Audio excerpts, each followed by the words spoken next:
Hello, I am Philippe Girard, and I am a professor in the History Department at McNeese State University. And I am Janet Alliard, also a professor in the History Department. Welcome to Your Grandma Rocks on KBYS, where we explore the lives of famous women in history. Welcome and bienvenue à nos amis francophones. Ceci est la radio de l'Université McNeese. On the program today, music and history as we retrace the life of a remarkable woman. She helped Spain conquer an empire in the Americas. She was a hero and a traitor. She was the mother of modern Mexico. Her name was La Malinche. Well, we'll start with some music, and we'll start with what may be the most beautiful Mexican song of all times, at least in my book. It is called Kiss Me a Lot, though it was written by a 24-year-old woman, Consuelo Velázquez, who had never been kissed at the time. I figure she was kissed later on. So the song is, of course, Bésame Mucho, and it is sung by Cesaria Evoria.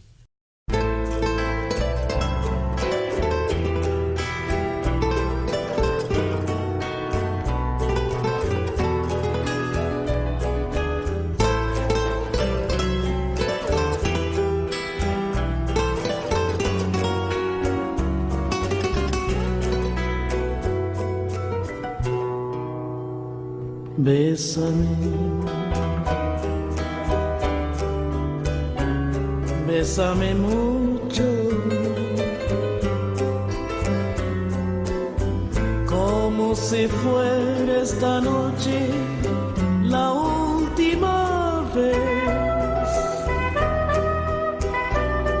Bésame, bésame mucho.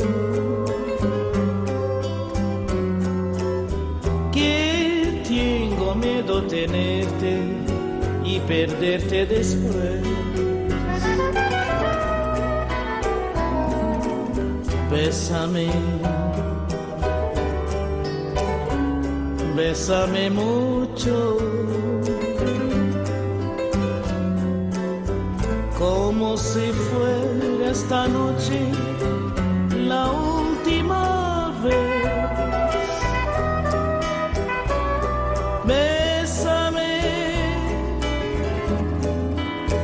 Bésame mucho, que tengo miedo tenerte y perderte después.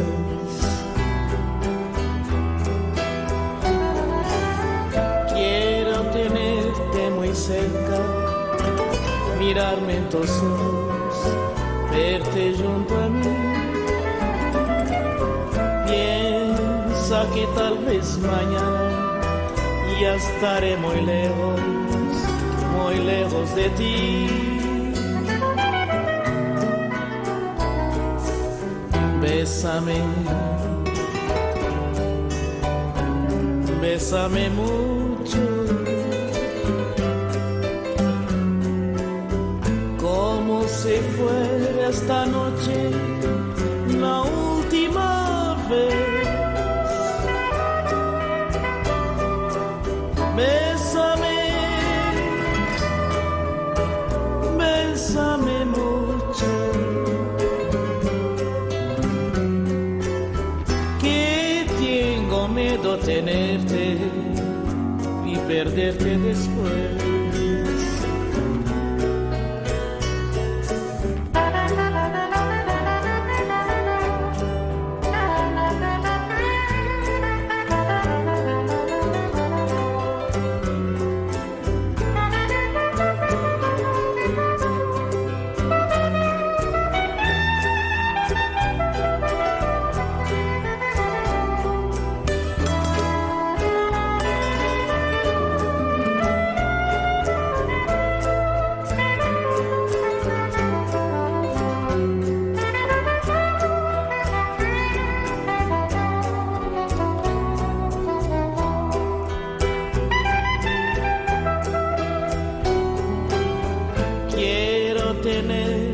Muy cerca, mirarme en tus ojos, verte junto a mí.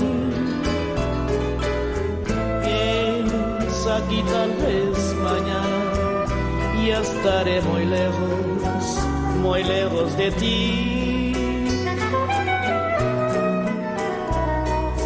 Bésame, bésame mucho, como si fuera esta noche la última vez. Bésame, bésame mucho, que tengo miedo tenerte y perderte después. This was Bésame Mucho by Cesania Evoya. Welcome back to Your Grammar Rocks and the life of La Malinche, conqueror and mother of Mexico. The origins of this confounding figure are somewhat of a mystery. Even her name is open to interpretation. In her native language, she was known by the honorific title of Malintzin, or Malinali after the goddess of grass, or Tenepal, which means apparently one who speaks with liveliness, and in Spanish, she was simply known as Doña Marina or La Malinche. She came from a border region wedged between two of the great civilizations of southern Mexico. On one side was the Yucatan Peninsula, home to the once powerful Mayan city-states. On the other side was the Valley of Mexico City, home to the young and growing Aztec Empire. And Malinche was born sometime between 1496 and 1501. The Aztec Empire of Mexico was at its apex at the time, stretching all the way from the Pacific to the west, to the Gulf of Mexico to the east, and from the arid regions of northern Mexico all the way to the jungles of Central America to the south. Malinche was the daughter of a cacique, a local chief, but her childhood was far from privileged. When her father died, her mother remarried and had a son by her second husband. This made her doubly undesirable as a girl and as a stepchild from a previous marriage. So her family showed everyone the corpse of a young slave and spread a rumor that she was dead. Then they discreetly sold her to a neighboring people who passed her on to another people, the Tabascos. And so the daughter of a cacique, a chief, was now a slave of the Tabascos, who, as far as we know, were not the ones who invented hot pepper sauce. I wondered about that. Well, let's take our second musical break before the Spanish arrive. Our next song is an example of the so-called tribal music, which mixes the Native American rhythms of Mexico with modern electronic sounds. Just so you know, you're supposed to dance to that tune with some ridiculously pointy shoes. And if you don't believe me, just go on and check on YouTube. The music is called Inténtalo.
Me prende, me enciende sentir tu aliento.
Welcome back to your Grandma Rocks on KBYS. That was Intentalo by the Mexican band 3-Ball MTY. Today we explore the life of Malinche, an indigenous slave who played a central role in the Spanish conquest of Mexico in the 1500s. The Spanish first reached the Caribbean in 1492. And by the 1510s, they had conquered most of the Caribbean islands and were kind of disappointed by what they had found. Columbus had come looking for spices, and there were none in the region. The Spanish had hoped to find gold instead, and there was pretty little of it. And then they decided to exploit the labor of the local Taino people, but violence and disease quickly wiped them out. And so the conquistadors started looking for greater riches on the American mainland. And the person appointed for that task was named Hernán Cortés. His parents in Spain and initially wanted him to be a lawyer, but he preferred gambling and fighting. So he dropped out of law school and set sail for Cuba instead. In 1518, the governor of Cuba asked Cortés to explore the coast of Mexico. Cortés began to gather far more ships and weapons than needed, so the governor became concerned that a small voyage of exploration was turning into an invasion fleet. The governor sent orders to relieve Cortés of his command, but Cortés arranged to shoot the messenger and left at once. I guess that's what they call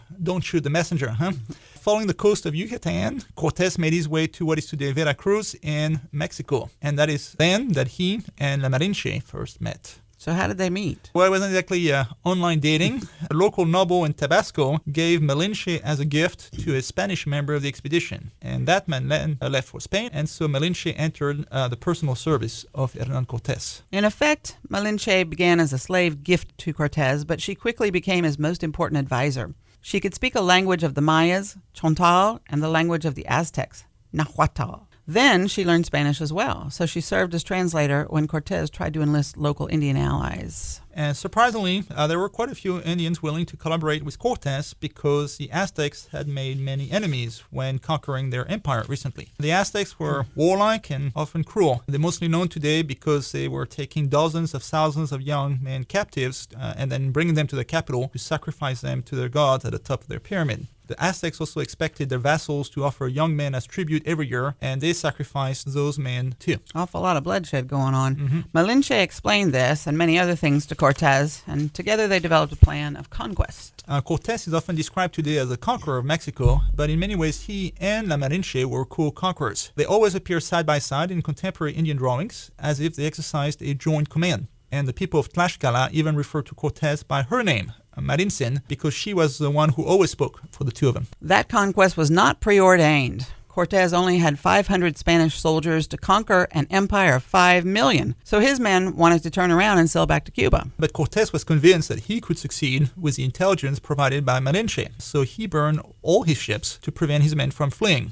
And this way they had no choice. They had to follow him inland when he left Veracruz. Amazingly, by 1521, just 2 years later, he had defeated the mighty Aztecs. And he renamed their empire Nueva España, which means simply New Spain. We know it today as Mexico. It's time for some more music. I thought it would be good to sample the son Yahocho style of folk music from Veracruz, the very region where Malinche and Cortés first met. And that style of folk music incorporates African, Indian, and Spanish influences. You may think you've never heard any music from that region, but you will surely recognize that song after about 5 seconds. I'll let you guess.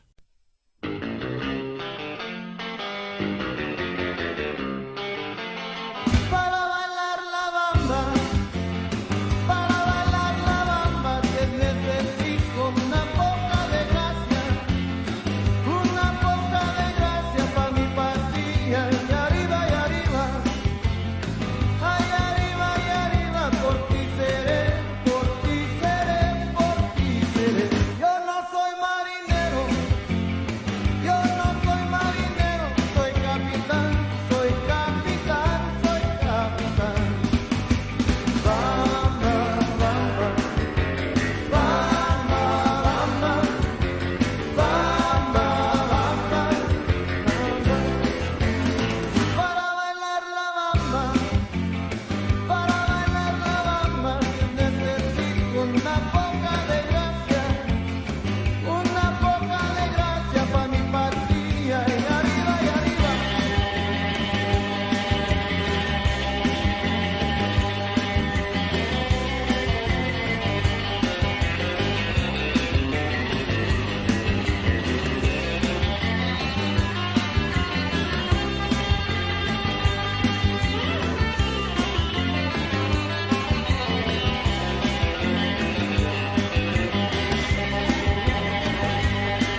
Welcome back to Your Grandma Rocks on KBYS. And we were listening to Richie Valens' 1958 interpretation of La Bamba. Our topic today is La Malinche, an indigenous woman who helped Cortez conquer Mexico in 1519 to 1521. Cortez and Malinche were allies, but they were also lovers. And as you know, relationships are a complicated thing, so it's difficult to explain what drew the two of them together, and this we analyze 500 years after the fact. So was she a social climber trying to raise her status from slave to kept woman of a powerful man? Or should we look at her as a victim because she was a slave who was handed over from one man to the other against her will to do as it pleased with her? Or should we leave open the possibility that she was genuinely attracted to this brash and self-assured foreigner and that he was taken by her beauty and her intelligence? I will let you be the judge. Malinche and Cortez eventually had a son whom they named Martin or Martin. And this is worth noting because mixed-race people, called mestizos, now form the majority of the Mexican population today. So in a way, by having the first mixed-race child in Mexico, she would be the grandmother of Mexico. Mm-hmm. When Malinche and Cortez were together, she lived in a house just outside of Mexico City. This was a city of Coyoacán, which is also famous at the birthplace of Frida Kahlo, whom we will have a program about in just a bit. Then Cortez went to quell a rebellion in Honduras, and Malinche followed him there. And though they lived together and they worked together and they had a son together, Cortez and Malinche never married. I suspect that he thought she was not good enough for him because she was a former slave and an indigenous woman from Mexico. Mm-hmm. Amazingly, Cortez only mentioned Malinche twice in all the letters he sent back to Spain. He did not even mention her by name, simply noting in passing that he had hired, quote, an Indian woman of this land as his tongue, that is to say, his translator. And after she was scorned by Cortez, Malinche instead married a lesser Spanish noble named Juan de Jaramillo. She had a second child with him, a daughter named Maria. And that is a perfect segue for our next song, which is often played at Mexican weddings today, and that is Agüita de Melón by Fito Olivares.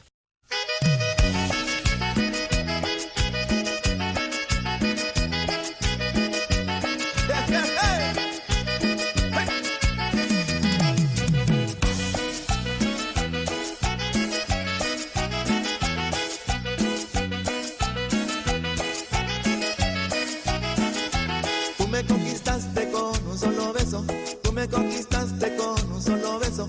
Te amo desde entonces, sabes que por eso. Te amo desde entonces, sabes que por eso.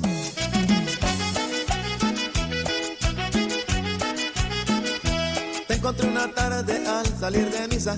Te encontré una tarde al salir de misa. Tú me recibiste con una sonrisa. Tú me recibiste con una sonrisa. ¡Qué vida! Era mi cumpleaños ese día y me emocioné cuando te vi. Por eso es que nunca se me olvida ese primer beso que te di. Por eso es que nunca se me olvida ese primer beso que te di. Tú estabas comiendo una raja de melón y se me antojó darte un beso en tu boquita. Y ese dulce beso me dio en el corazón porque me ofreciste tu boquita dulcita. Los amigos de Aguascalientes, sí señor. Agüita de melón, me supo tu boquita. Agüita de melón, agüita de melón, agüita de melón, me supo tu boquita. Agüita de melón.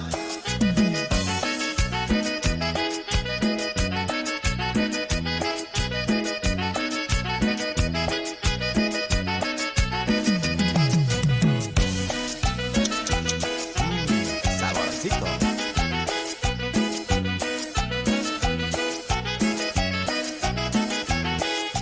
Era mi cumpleaños ese día y me emocioné cuando te vi. Por eso es que nunca se me olvida ese primer beso que te di. Por eso es que nunca se me olvida ese primer beso que te di. Tú estabas comiendo una raja de melón y se me antojó darte un beso en tu boquita. Y ese dulce beso me dio en el corazón porque me ofreciste tu boquita dulcita.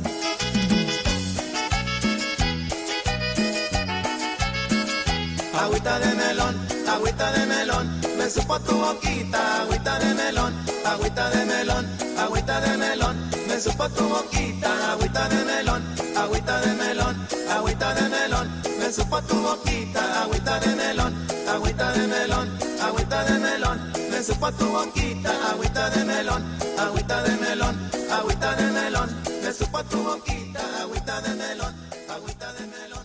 Welcome back to KBYS, the McNeese Radio and the life of Malinche, the woman who helped Cortez conquer Mexico and had an illegitimate son with him, only to be scored by him. The end of her life, like its beginning, was both mysterious and tragic. We lose track of her after the expedition to Honduras. She probably died around 1527 when she was still in her 20s. Now, I would guess that she would probably died of a disease like smallpox, since 90% of the indigenous people of the Americas died after the Spanish conquest because they had no immunity against the new diseases like smallpox that were brought over from Europe. Ever since her death, La Malinche has been portrayed in plays and poems, novels, operas, endlessly discussed and analyzed. This leaves us one last and fascinating question to ponder. Who was Malinche? Well, she was born between two cultures, the Maya and the Aztec culture, and then she lived between two continents. She was American by birth, but Spanish by marriage, and Catholic by baptism. So how do we interpret her life? Some people view her as a liberator because she helped Spain free local indigenous people from the yoke of the Aztecs. And others think of her as a traitor because she helped a foreign invader from Spain destroy a native empire. And nowadays, the term Malinche in Mexico is often used as an insult against someone who is considered unpatriotic to Mexico. So, was she an opportunist who used the Spanish invasion to rise from slave to first lady? Or a victim who has been scapegoated for events that were beyond her control? Or a survivor who charted her way through terrible times? I guess we will never know. Malinche's life was spent translating and speaking in public, and yet amazingly, none of her actual words have survived. As often with women's history, we are left with questions and silences, which is what makes her life so fascinating. Our program was about love and the meeting of cultures, so we should end our musical selection with a song that has connections to both Europe and Latin America. And this is a Spanish language version of a French love song that is sung by a Colombian singer. And I'm speaking of the version of Je l'aime à mourir, interpreted by the always talented Shakira.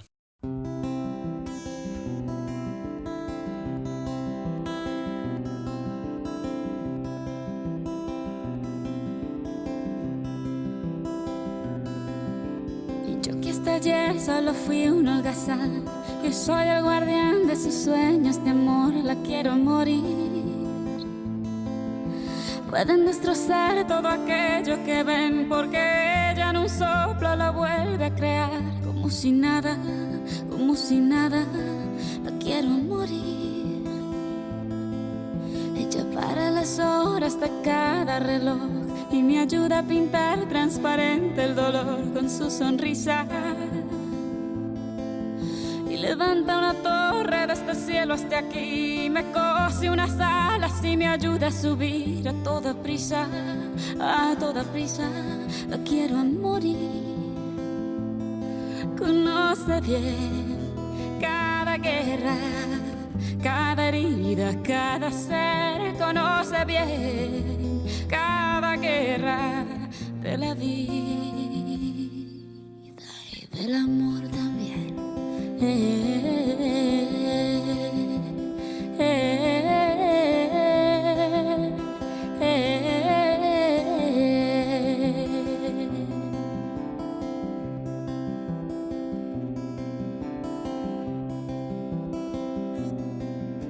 Moi je n'étais rien et voilà qu'aujourd'hui je suis le gardien du sommet de ces nuits. Je l'aime à mourir. Vous pouvez détruire tout ce qu'il vous plaira. Elle n'a qu'à ouvrir l'espace de ses bras pour tout reconstruire, pour tout reconstruire. Je l'aime à mourir.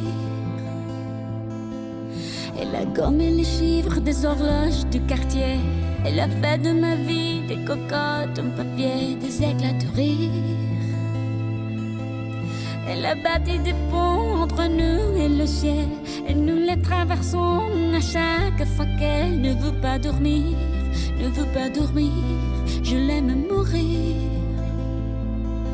Elle a dû faire toutes les guerres pour être si forte aujourd'hui. Elle a dû faire toutes les guerres de la vie et l'amour aussi.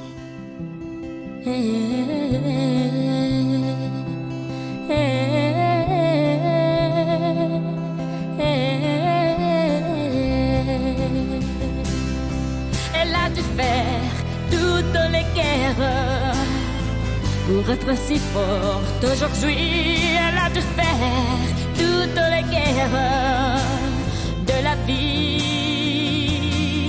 Et l'amour aussi, elle a dû faire toutes les guerres.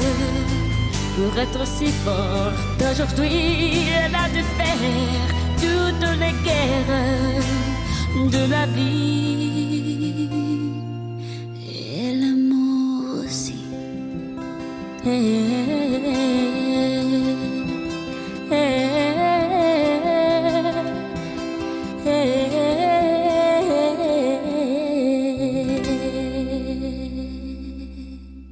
This was a song by Shakira, Je l'aime à mourir. And this is KBYS, the McNeese Radio. We just covered the life of Malinche, slave, conqueror, mother of modern Mexico. Merci, and thank you for joining us. My name is Philippe Girard, and our program is called Your Grammar Rocks. And I'm Janet Alured. This program was funded by a Juliet Hartner Grant for Women in the Humanities. For more information on how to help finance fellowships at McNeese, contact the foundation at 337-475-5588.